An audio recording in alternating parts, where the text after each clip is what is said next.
It's a beautiful day in the gayborhood, a beautiful day to ask a gay doc with Dr. Renzo Corzano of Desert Oasis Healthcare. Hey, Dr. Renzo, how you doing? I'm good, John. How are you? I'm fine. We have had questions submitted to LGBTQ health at mydohc.com, and it comes from a person we'll call Guy Looking. And Guy asks, "Hi there, doctor. I have a question for you about DOXY PrEP. Someone was telling me that I can take it daily, but I also heard I could take it as needed. I Googled, but I wanted advice from a doctor. My doctor didn't know. So what do you say to Guy Looking?" Maybe find a doctor who knows? Ooh, no, I'm just kidding. All right. So I get that question a lot, like recently, because DOXY PEP is taking doxycycline to Mm-hmm. reduce, STDs. Doxycycline is basically, that's an antibiotic. Exactly. Okay. So you would take this after as like a post-exposure prophylaxis, right? Exactly. That's Yes, like, it's 200 milligrams yeah, one time, basically within 24 to 72 hours. okay. So what I kind of tell my patients is like, if you're gonna have like a wild weekend, take Yeah. it on a Friday, and then you're kind of good to go until like Monday. But what about this question from Guy Looking? Taking Doxy Prep daily. So Doxy PEP is basically the post-exposure, which is like the 200 milligrams that I Yeah. just talked about. Doxy PrEP is basically taking 100 milligrams daily. Mm-hmm. But that recommendation is kind of only if someone is, just engaging in a lot of sexual activity. That would be something that I would recommend to a patient or a person who is, I don't know, maybe like a sex worker, or like just engaging in a lot of sexual activity. A So I lot of think collabs on OnlyFans. exactly, yeah, something like that. So that's what I would do. But usually what I tell my patients is like the 3-2-1 rule. Within 3 days, Mm-hmm. okay, 2 tablets, because it comes in 100 milligrams, and it's just one time. And we do know that healthypstest.org will prescribe if you make an appointment. And Dr. Absolutely. Phyllis Ritchie and her team are helping people out if, they might be worried about their exposure. And they do give Yes. out Doxy Pep.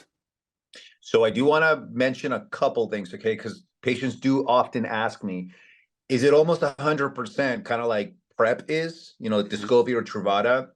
And I have a couple stats here, okay? So for chlamydia, there is an actual like an 88% reduction. For syphilis, it's about 87% reduction. And then for gonorrhea, it's only about 55. Okay, so not 100%, not in the 90s, but it's definitely, there is definitely a reduction that is seen in terms of STI transmission. And we appreciate that. And good luck to you, Guy Looking. I have a question for you. This is personal because I have a lot of friends and a lot of acquaintances in town who have had this ongoing coughing and phlegm and runny nose. And I call it the Coachella Valley kennel cough. Yeah. Have you noticed this in your patient population? Yes, and this year particularly worse for whatever reason compared to other years. And I'm actually getting it too. It's basically just all the dust and the pollen that we're having this year and whatever's blooming this year. Because we think that here we don't have anything blooming, right? But all the cactuses are blooming like crazy. Right. So this is what I tell my patients to do. Okay. You have to be very religious, like doing this. The neti pot or any kind of nasal rinses. Hello. Oh, that you got your I nose have the douche. nasal rinse. I'm Your ready nose to give douche. this nose an enema. Yes, I love that stuff. That right there, you can buy the little Navage machine, which is what I have. You can, so at the bare minimum, once a day. Okay. Wow.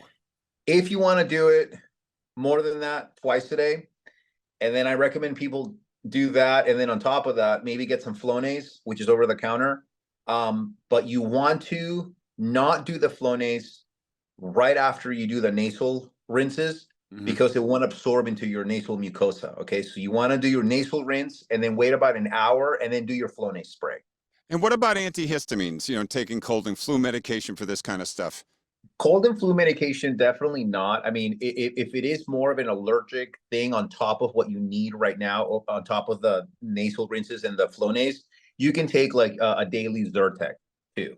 But Okay. I really tell my patients, like, you got to do this religiously for a minimum of 3 to 4 weeks. Nasal rinses, Flonase, and your over-the-counter Zyrtec or loratadine, Benadryl, whatever. But after about 2 to 3 weeks, 3 to 4 weeks, if it's not really helping you, then we kind of start exploring other stuff. But no antibiotics for this. Honestly, it's not a bacterial thing. Dr. Renzo Corzano, you always have good answers, and people are encouraged to write in with their question anonymously. We respect your confidentiality. You can send a question via email to lgbtqhealth@mydohc.com. We appreciate having you in the neighborhood on Ask a Gay Doc, Dr. Renzo Corzano. Thank you, John. I'm going to go give my nose a douche.